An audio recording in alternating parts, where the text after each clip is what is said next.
Having calculated the values of streamline and path line for this equation, now we come to calculating or finding out the values of path line for this equation for the given boundary condition or initial condition.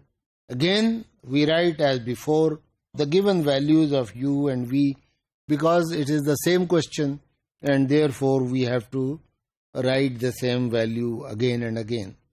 And u is dx by dt on a infinitesimal scale. It is the rate of change of x with respect to time, which is given as dx by dt, and similarly the velocity component is rate of change of the fluid flow in y direction with respect to time. These two renders us these equations. We have calculated them before. From equation 2 we have y is equal to this value for when zeta is less than time t, and therefore y is equal to v into t minus zeta.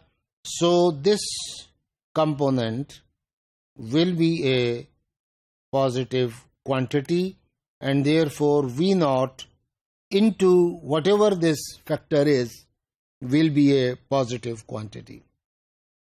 Now, using this equation 3 and the equation 1 before, in the value of u, the x component of velocity in the direction, we obtain dx is equal to u naught into sine of omega t minus v naught into t minus zeta over v naught into dt, which is equals to, which can be written as u naught into sine of t minus t into plus zeta times dt, of course, and again that reduces to, that is equivalent to dx is equal to u naught into sine of zeta, the t and minus t cancels each other, reducing or giving the value of x to integral over x from 0 to x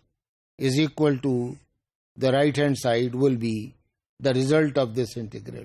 When we integrate it, you can see, since the integration is with respect to time, sine of omega zeta plays as a constant, and therefore we can consider them as a constant quantity multiplying the t component, and the integral of 1 with respect to t will be t, and when we substitute the limits, the upper and the lower limits, in the usual manner, we have t minus zeta. We write it as equation number 4. When we combine the equation 3 and 4, that is x and y, we obtain this value, which is the value for streak line. So you keep giving different values to y and x, and you keep obtaining different values for the streak lines. Of course, since v naught, omega and other things are constant, therefore we have to give them constant values to all of them.